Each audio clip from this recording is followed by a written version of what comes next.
Your words, not mine.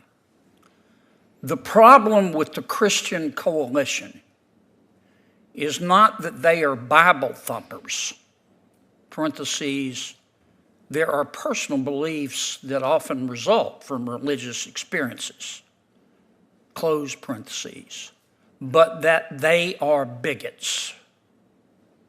End of quote. Did I quote that correctly? I believe you did. Did you write that? I did write that when I was 18 years old, or 20 years old, excuse me. I do want to be clear. I do not agree with that today. I wrote that before I went to law school, before I had any kind of You were a grown woman when you wrote this. The Senate Judiciary Committee room fell silent as a tense exchange unfolded that quickly captured national attention. Senator John Kennedy stepped forward with only seconds on the clock to question a judicial nominee whose past words had resurfaced in a way that stunned many Americans. Years earlier, the nominee had written an article at Harvard that described members of the Christian Coalition as bigots, a statement that immediately became the center of the hearing. What followed was not a casual exchange. It was a sharp, relentless line of questioning that exposed deeper concerns about faith, fairness, and the responsibility of someone seeking to serve as a federal judge. Senator Kennedy pressed the nominee on whether those views reflected bias against millions of Americans who practice Christianity. As the nominee attempted to clarify and apologize for those past statements, Kennedy continued pushing forward, demanding accountability and answers. The moment quickly turned into one of the most talked-about confrontations of the hearing. Viewers watching the exchange were left wondering one thing: should someone who once labeled religious Americans as bigots now be trusted with the authority of a lifetime federal judgeship? I recognize Senator Kennedy next for questions. Let me also announce that I will be excusing myself to attend another committee, and will be turning the chairmanship over to Senator Hirono. Senator Kennedy. Thank you, Mr. Chairman. I have been given 50 seconds to ask each of you questions and to hear your answers, which of course is patently absurd. So I'd ask if you would just answer my question directly. This isn't a question. Judge Gray, I may vote for you anyway, but I'll commit right now in front of God and country to vote for you if you'll move back to Louisiana. Judge Lynn, I've read a number of your writings. I want to, you wrote an article in December of 1998 entitled Person of Faith, Race and Religion as Experiential Knowledge.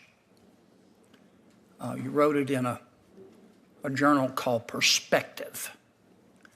And this is what you said, I quote, your words, not mine. The problem with the Christian Coalition is not that they are Bible thumpers, parentheses, there are personal beliefs that often result from religious experiences, close parentheses, but that they are bigots, end of quote. Did I quote that correctly? I believe you did. Did you write that? I did write that when I was 18 years old, or 20 years old, excuse me. I do want to be clear. I do not agree with that today. I wrote that before I went to law school, before I had any kind of You were a grown woman when you wrote this. I'm sorry? You were a grown woman when you wrote this. I was 20 years old when I wrote it. It was before I had a professional career. You were in your third year at Harvard? I was a senior at Harvard. I was a junior at Harvard. Junior. So you were 3/4 of the way through your Harvard education, and you wrote that. That is correct, Senator. It is Wow. 20 years before I became a judge. I do Wow. not agree with it today. I do want to be clear about that. Okay. Judge Simmons, let me just ask you a couple of questions. You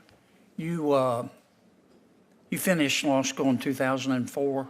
Yes, sir. All right. Have you ever tried a case in federal court? I have not seen there. Have you ever filed a brief in federal court? I have not practiced in federal court. My entire practice has been in the state court. Okay. Have you ever argued a motion in federal court? I have my entire practice of over 12 years as a prosecutor has been in state court, Senator. Okay. Have you ever, you serve as a state court judge, have you ever presided over a jury trial as a state court judge? In the 5 years that I've been on the Superior Court bench, I have been in a moving department, and now I'm the supervising judge. Have you ever tried a jury trial? As a attorney, I have tried. No, as a judge. As a judge, I have presided over court trials, not jury trials, sir. No, so the answer is no. I have not presided over jury trials as a Okay. judge. Have you, in the 5 years you've been on the state bench, have you ever written any opinions, issued any opinions? Well, sir, I've been in moving departments in the 5 years that I've been as a Superior Court judge. We don't issue written opinions in moving departments on the So Superior the Court. answer is no. In the 5 years I've been on the Superior Court, I've been in moving departments. We don't issue written opinions in moving departments. Okay. What is the standard of review in federal court for questions of fact? For questions of fact by the trial court, it is clear error, sir. Okay. What's the standard of review for questions of law? In the trial court level, it's de novo. Okay.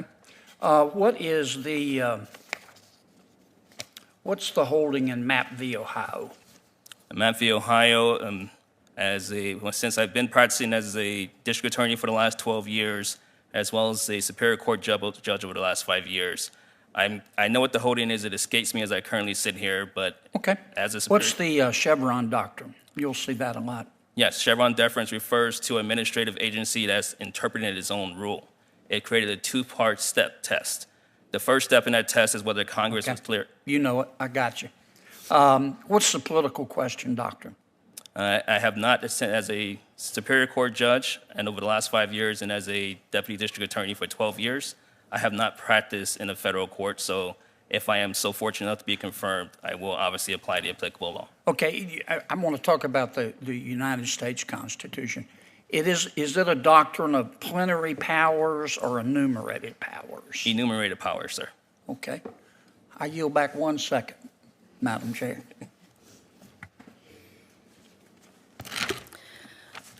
Thank you, Senator Kennedy. In the end, Senator Kennedy's questioning reminded everyone why the confirmation process exists in the first place.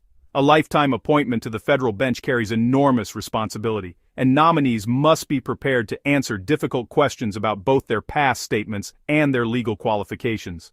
Kennedy's approach reflected his belief that millions of Americans, including people of faith, deserve to know that judges will treat them with fairness and respect. By reading the nominee's own words and asking direct questions, he forced an important conversation about bias, accountability, and the role of personal views in the courtroom. Supporters of Kennedy argue that this kind of scrutiny protects the integrity of the judiciary and ensures that nominees understand the gravity of the position they seek.